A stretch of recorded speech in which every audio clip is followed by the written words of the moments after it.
Here. I do not answer to ear, Mr. Mash. All right, then. Oi!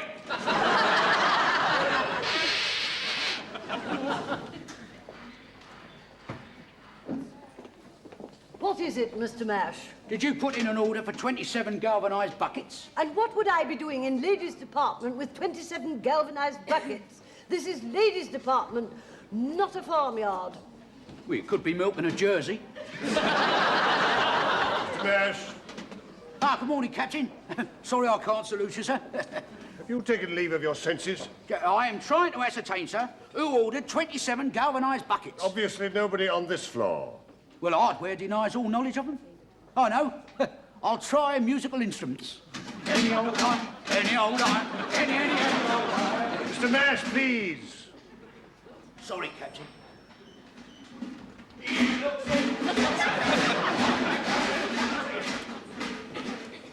Mrs. Slocombe, what shall I do with these crochet berries? Oh, say, oh. We've had these for years. I think they were a special offer for the Jubilee. It says here as worn by Princess Margaret Rose. Oh, yes. Oh, they were very popular. Well, if they were so popular, how come we got so many left? They were only popular with Princess Margaret Rose. Well, how much are they? Oh, well, what does it say on the ticket? 2 and 11 3 farthings. We can't put that. Well, what's that in new money? Well, we've had devaluation, inflation, decimalisation, purchase tax, VAT, or put unrepeatable at 40p. Oh, and what about the Margaret Rose? Put as worn by Princess Anne at badminton. You can't wear these to play badminton. Oh, give over. Are you being served, madam? Yeah, no, I'd like to try one of these Princess Anne hats, please. Oh, certainly, madam. They've just come in. Oh, thank you. Oh, very becoming. Isn't it, Miss Brown? Yes, they're all wearing them for badminton. What, £4? Oh, no, that's supposed to be It's supposed to be £4.50, but they've been reduced. That's quite reasonable according to today's standards. Yes, madam, we think so too. Sail, Miss Brahms. The combinations are shrunk, sir, but it is advisable to wash them in lukewarm water. Yeah, or better still, no water at all. My old granddad used to send his combinations to the dry cleaners, you know. Well, I rinse mine in the bath and then let the wind dry them. Oh. Must be pure magic in your house. Here we are. Thank you very much. Good morning, sir. Thank you for your custom, sir. Can I help you, sir? So. Can I help you, sir? So.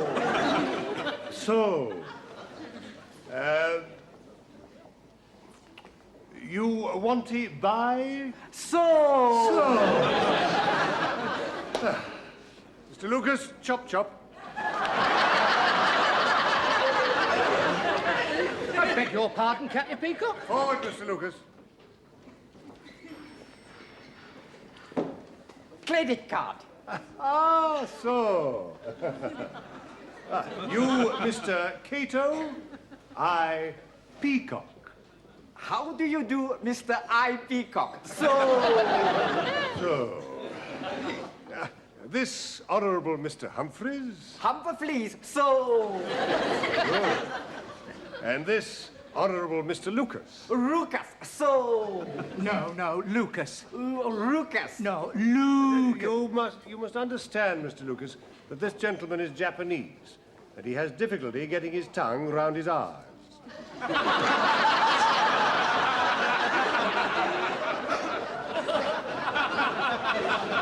You know, I would have thought it was just a matter of practice.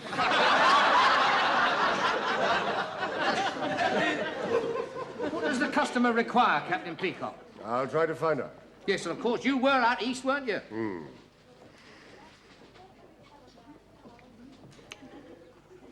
What he wanted? Quota for lane. I beg your pardon? Quota for lane. Petticoat Lane or Drury Lane? I think the customer wishy raincoat, Mr. Lucas. Ah, Lane Coat!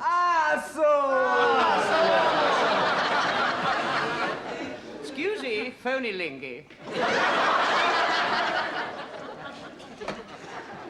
Men's ready-mades.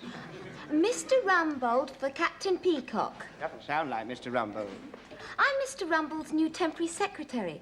Mr. Rumbold would like to see Captain Peacock in his office. In that case, I shall acquaint Captain Peacock with Mr. Rumbold's wishes. You're very obliging. Only to a point. Captain Peacock, Mr. Rumbold's office, chop chop.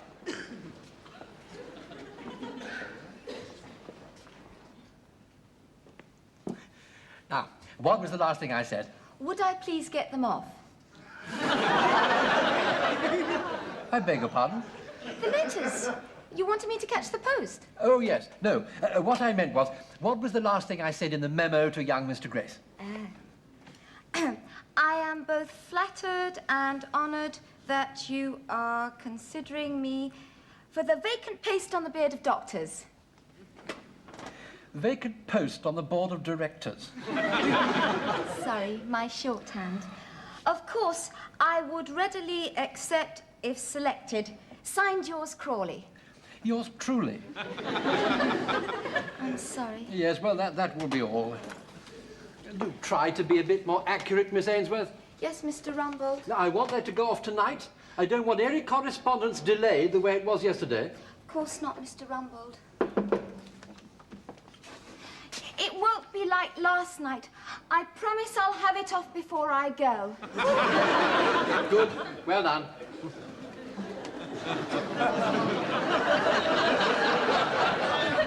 You have to be very firm with these girls these days, you know. You seem to be getting results. Well, sit down, Peacock. Thank you, sir. Now, as you've probably heard... Peacock. Yes, sir. Yes. As you've probably heard, Mr. Theobald is retiring from the board of directors due to continued ill health. Yes, 2 bottles a day, I believe. Well, that's neither here nor there. Anyway, they've been preparing a short list of suitable people with the necessary qualifications and requirements, which are, of course, drive, experience, integrity, etc. And I thought it right, only right, that you should be the first to know, and so that's why I sent for you. Well, of course, it doesn't come as a complete surprise to me, sir. And I need hardly add that I'm both flattered and honoured, and if selected for the post, would readily accept. Captain Peacock, I feel I should explain that I'm the one who's being considered. And if I do get the job, I was intending to recommend that you should take over here. I see. Well, you don't seem too pleased about it. Well, I'm not at all sure that a clerical job is right up my street. I do so enjoy having the friendly, personal contacts with people. And, on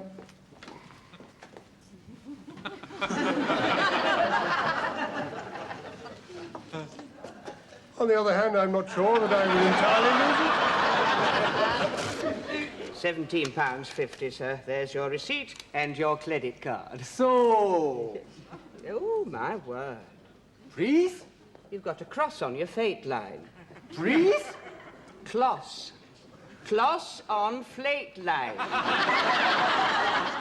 Me ready handy pandy. Ah, yes. Yes. Cross means accident. Accident. Yes. Cross means crash. Clash mean clash. Yeah, well, something like that. Me no need clash. Me got credit card. Go home, go home. Sayonara. So. Yes, quanto gusto, sir. What's all that rubbish about a cross on his fate line? Well, there are certain times when I see things. What, you be like a fortune teller? Oh, yes, and I'm not usually wrong.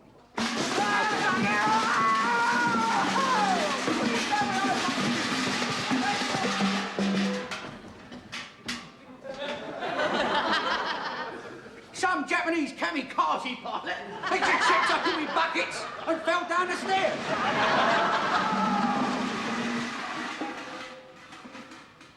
Shall I give him a hand? No, he'll be in haberdashery by now. Let them deal with it. I think I'm going to go and check. Hurry up, Mr. Mac. Show me what he is. Well, I warned him. You warned him about what? He saw it in his hand. So what in his hand? Well, I saw an accident in his hand and I told him. You'd never. He did, I heard him. I didn't know you could read hands. No, it runs in the family. My father noticed something funny about me when I was 6. Well, go on, read mine. No, I can't. I've got to be in the mood. Well, you was in the mood when you were holding that Chinaman's hand. He was Japanese. Same thing. Anyway, the vibrations have got to be right. I'll try over lunch. Here. That nip that fell down the stairs has got his head wedged in one of my buckets. Poor man, and so far from home. I hope he's got an account, because him and the bucket's on the way to the hospital, and he wouldn't pay cash.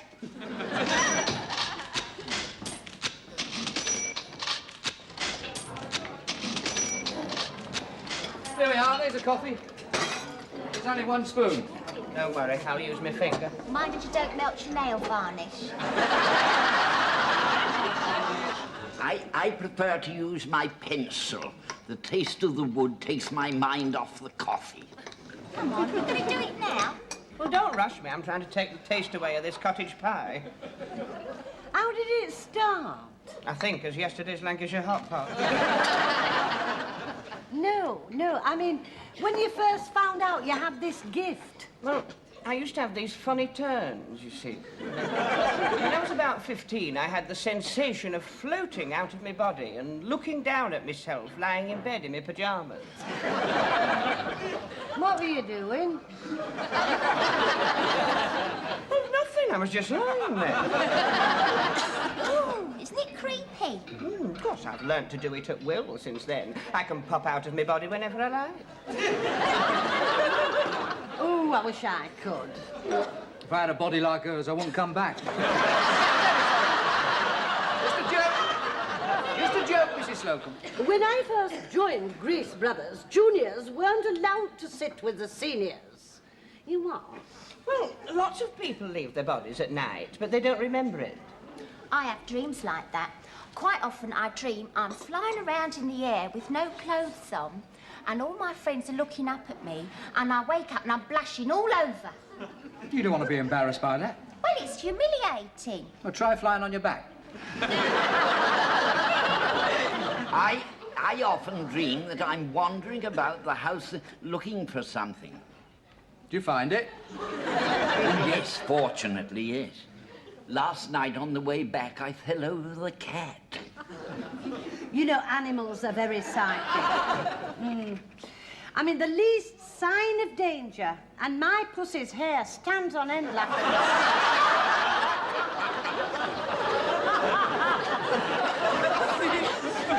Really?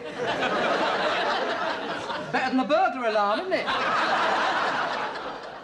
Go on, then. It'll be going back time soon. See if you can see anything. Right.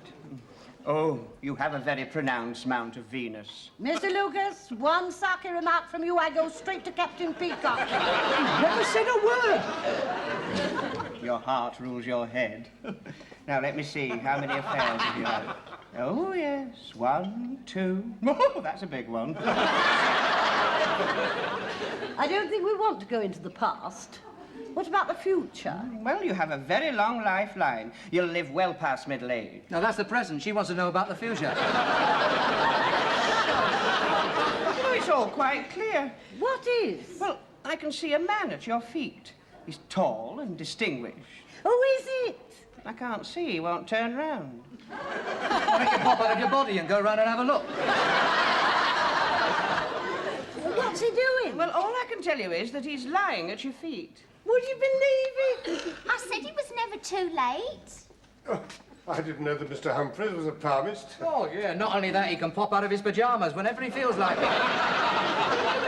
Do you know, he's seen things in my past that I thought only I knew about. There must have been somebody else there, surely. Captain Peacock, why don't you let Mr. Humphries have a look at your hand? Oh, no, I don't believe in that sort of thing. Oh, go on, Captain Peacock. Unless, of course, you've got some terrible secret what you want kept hidden.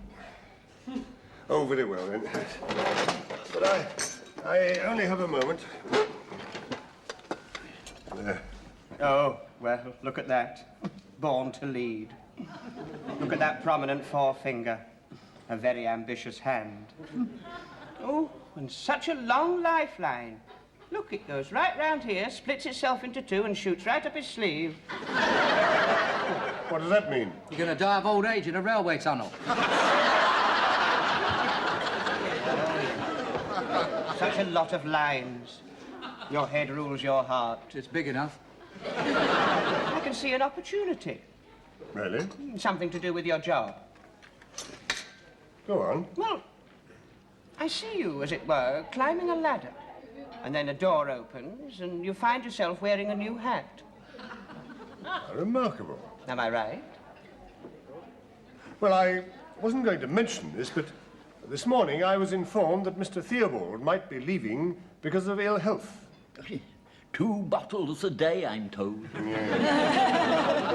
I was told that I should stand by to take over Mr. Rumbold's position. Well, that's it. Climbing the ladder. Yes. Well, it's certainly taking over from Mr. Rumbold is a door opening. Yeah, and he'll definitely have to have a new hat, because then he'll be allowed to wear one of those stupid-looking bowlers. Quite remarkable. Now, let me see the back of your left hand. Oh, yes. What can you tell from that? We're late back from lunch. Come on.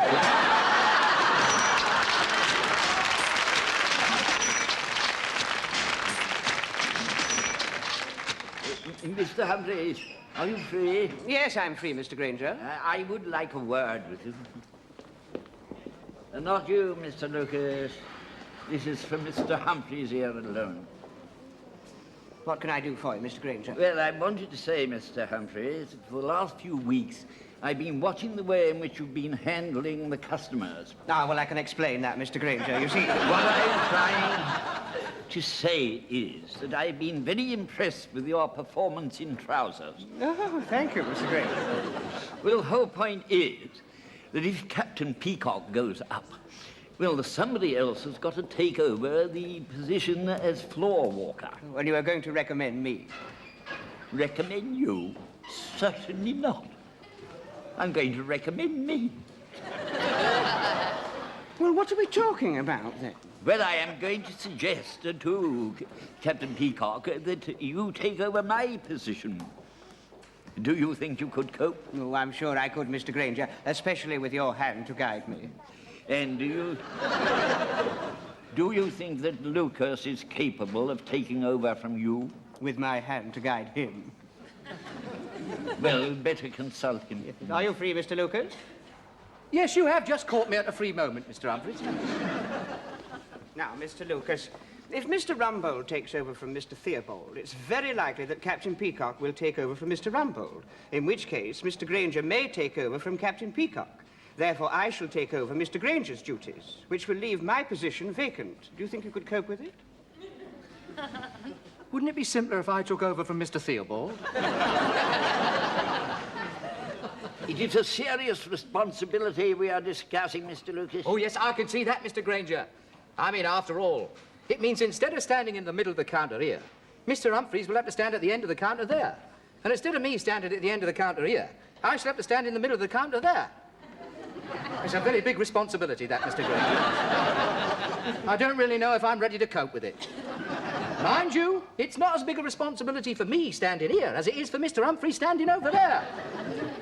I don't envy you, Mr. Humphries. I'd be a nervous wreck. Have you finished, Mr. Lucas? Well, let me put it another way, Mr. Grainger. Do I get more money? Yes. I'll do it. Very well, then I will confer with Captain Peacock. Oh, yes, that blasted woman's got him. Are you free, Captain Peacock? At the moment, Mrs. Slocombe. Well, it's like this, Stephen. If you do take over from Mr. Rumbold, that would leave your position here vacant, would it not? That is true, yes. And I'm sure you will take over, because with your military background and your big forefinger, you're born to lead. Yes, I suppose advancement was inevitable. And I suppose it'll be up to you to recommend someone to take your place. No doubt it will. Well, I think that it's time we had a change of sex on the floor. I understand that you're recommending Mr. Humphries. No. I'm recommending me. You? A woman? A woman floor walker? Captain Peacock, women are equal to men these days, you know. Not that equal. Floor walking has always been a man's job in this department. Well, I don't see why. I mean, anybody can stand there with their nose in the air looking stupid. If that were all that were required, Mrs. Slocombe, I would recommend you without hesitation. Male chauvinistic pig. I will pretend you haven't said that. I didn't want the job anyway. Are you free, Mr. Grainger? Not at the moment, Mr. Humphries. Oh, only Captain Peacock's free. Oh, well, are you free, Mr. Humphries? Yes, I'm free, Mr. Grainger. Well, would you mind taking over this customer, please? Pleasure, Mr. Grainger. Right, thank you. I've already taken his inside leg. He's looking for something in Scottish tweed with broad shoulders. Hmm? Well, we all.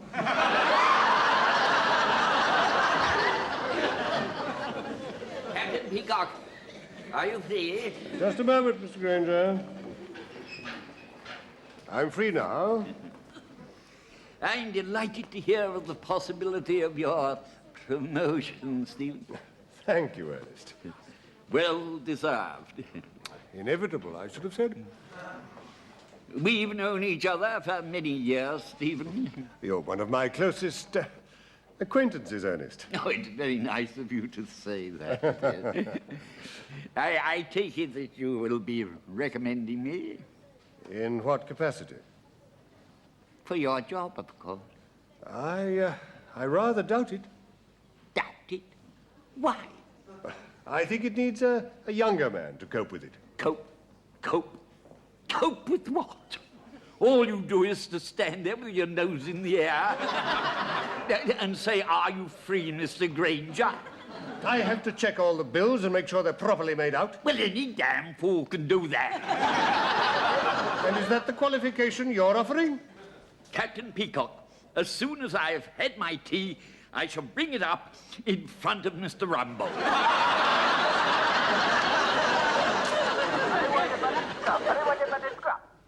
I can't understand a word you're saying. I think he wants to talk to you. Well, who is it? He sounds like a Japanese with his head stuck in a bucket. Oh, I've no time for practical jokes. Put the receiver down. I think I can explain that, sir. Don't even start, Mr. Lucas. Now, let's get these complaints over quickly, shall we? It is 5:30. To put it in a nutshell, Captain Peacock doesn't fancy a lady floor walker. Well, we only have 2 lady floor walkers, one in costumery, one in haberdashery. Which one don't you fancy? I don't fancy one in menswear. Good Lord. We've got one dressed as a man. I'm specifically referring to Mrs. Slocombe. Oh, so that's the complaint. Mrs. Slocombe has been dressing as a man and it doesn't attract you. I think I agree. Don't dress as a man anymore, Mrs. Slocombe. Don't be daft. I haven't been dressing as a man. It's just that I don't want to be under Mr. Grainger on the floor. There's no danger of that. Captain Peacock seems to think that I'm past it. I sometimes wonder if, sitting in this office, I'm missing something. Well, if there is a vacancy to be filled, I don't see any reason why I shouldn't do it. After all, I have had 15 years' experience. What vacancy are we talking about? Look, when Captain Peacock takes over your job, we're going to have a new floor walker. Captain Peacock, my possible promotion was supposed to be a secret. I only got the memo about it yesterday. No, Captain Peacock didn't tell us about it. You see, Mr. Humphries saw it in his hand at lunch. Well, what were you doing with my memo in your hand at lunch, Captain Peacock? He didn't have the memo. I read the lines in his hand. You see, he's a palmist who can see into the future. And he saw Captain Peacock climbing a ladder, a door opening, and him wearing a new hat. Which means you're getting Mr. Theobald's job. He's getting yours, which is why I'm applying for his. But it's by no means certain that I am getting Mr. Theobald's job. Well, let Gypsy Rose Humphries read you round and he'll tell you your future. He's very good. Oh, very May I? No, not that one. That's the one you were born with. I was born with them both. No, you see, the left one is what you start out with. The right one is what you make of it and other changes. Now, let me see. Oh. Well? You had a very unhappy childhood. His mother kept polishing his hair with sandpaper. Let's stick to the future, shall we? Well, I can see a cross. That's the crossroads in your career. And I can see a T. Theobald! No, it's a turning point in your life. When's it going to happen? Well, I can see leaves. In the autumn. Well, it's the autumn now. Yes? Yes, sir. Yes, sir. I'll tell him, sir. Young Mr. Grace wants to see you on his way out through the department. That could be the news. But we haven't tidied up yet. Well, look sharp about it. Come on. Get in that straight. Well, good, young Mr. Grace coming through. That's it. Come on, Mr. Lucas, quickly. Hurry up. You should have seen to this, Peacock. Come along, Mrs. Slocombe, get those boxes away. I am doing, only they go on the top shelf in millinery, and I'm no good on the ladder. Come along, Miss Browns. I'm not going up there with you down here. Oh, give me those hang boxes. Come on. Rumbold, Yes, Mr. Grace? a strange thing happened to me this afternoon. What was that, sir? My tea bag broke. I am sorry, Mr. Grace. I'll speak to the catering manager. Oh, no. I'm glad it broke. Lily, the tea girl, read my tea leaves. Oh, I hope it was good news, sir. Well, it was more of a warning. It said, beware of a bald-headed man with big ears. So you're not getting the job. Carry on, everybody. You've all done very well. Did you hear that? A fine fortune teller you are. Well, wasn't far wrong. I mean, I mentioned the leaves, didn't I? And that cup of tea could have been the turning He point. didn't get the job, did he? No, he's been turned down. And what about Mrs. Slocombe with a man at her feet, an old Peacock going up a ladder with a door opening and all that rubbish about him being in a new hat? Well, I can't be right all the time. Come on, let's tell Peacock about Rumbold.